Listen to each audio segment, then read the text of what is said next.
What's up guys, Josh here of Yugatech, and today we have Vivo's latest mid-range device, the Vivo V20. Now this takes after the V19, which if you already saw in our channel previously, was quite a solid device that a lot of people, including us over here at Yugatech, really liked. Join me as we unbox this guy over here, take a quick look, and let's see what all the fuss is about. So without further ado, let's get right into it. Alright, so checking out the top right corner of the box, we can already see what we're getting inside, which is 8GB of RAM plus 128GB of storage. And at the back, we can see that we have other highlighted features as well, including the chipset that is going to be inside, which is a Qualcomm Snapdragon 720G. Anyways, after lifting up the lid, we are first greeted by the usual smaller box, which holds your clear jelly case, the SIM ejector tool, and your usual paperwork. Right below that, we have the phone itself that already feels nice and good. Let's just set that aside for now.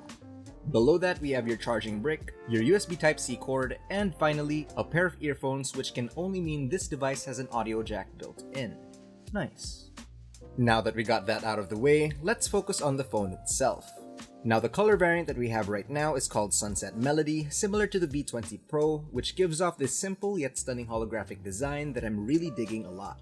It employs a glass back design, but it's also matte in texture, so it looks and feels a lot cleaner as well. We do get other color options, that being the more subtle midnight jazz, but I think I like this one the most. The sides are nice and shiny and give off a premium finish. Now on the right, we have your power button and volume rocker keys, while on the left sits flush with just your SIM tray slot.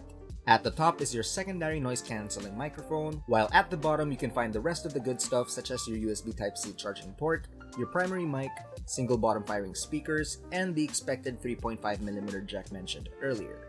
Heading over quickly to the cameras, it looks like we get a 64MP main sensor at the back, while at the front adopts the classic notch at the center, which houses your 44MP shooter with eye autofocus. Wrapping everything up, the V20 is yet another solid device from Vivo. It looks really good, and I'm pretty confident that performance won't disappoint you as well. If you want to know more, watch our full review right here to find out about the specs and price of this device, which we will leave a link for you guys to click. So what do you guys think of the Vivo V20? Let us know in the comment section down below, and if you enjoyed this video, be sure to leave a like, subscribe, hit that bell icon, and be sure to visit yugatech.com for the latest tech news and reviews. This has been Josh, stay safe, and I will see you in the next one.